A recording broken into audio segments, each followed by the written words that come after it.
आजच्या व्लॉगमध्ये तुमच्यासोबत मी daily routine share केलं आहे. आमची सकाळची सुरुवात होते चहा बिस्किटाने.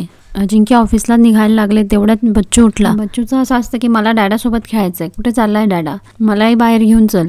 हे आमचं रोजचंच रुटीन असतं. डॅडा ऑफिसला निघायला लागला की आम्ही त्याच्या मांडीवर जाऊन बसतो. मग डॅडालाही बच्चूला सोडवत नाही. मुलीच्या आनंदातच वडिलांचं सुख असतं. म्हणून लाईफ कितीही बिझी असली तरी वडिलांकडे मुलीसाठी टाईम असतोच असतो. हेच ते मुलीचं आणि वडिलांचं बॉन्डिंग. डॅडा ऑफिसला गेल्यावर पण आम्हाला खिडकीतून डॅडाला बघायचंच असतं.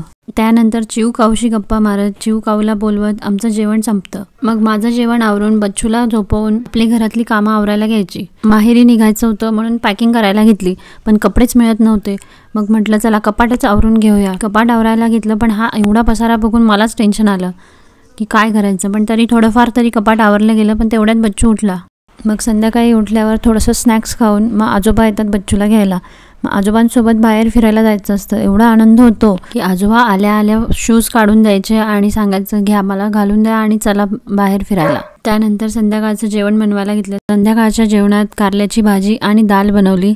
मग दोघांनी छान जेवण केलं. मग थोडा वेळ स्वतःसाठी काढून थोडं नॉर्मल असं स्किन केअर केलं. पपई घेऊन चेहऱ्याला मस्त स्क्रब करून घेतलं आणि त्यानंतर वॉश केला.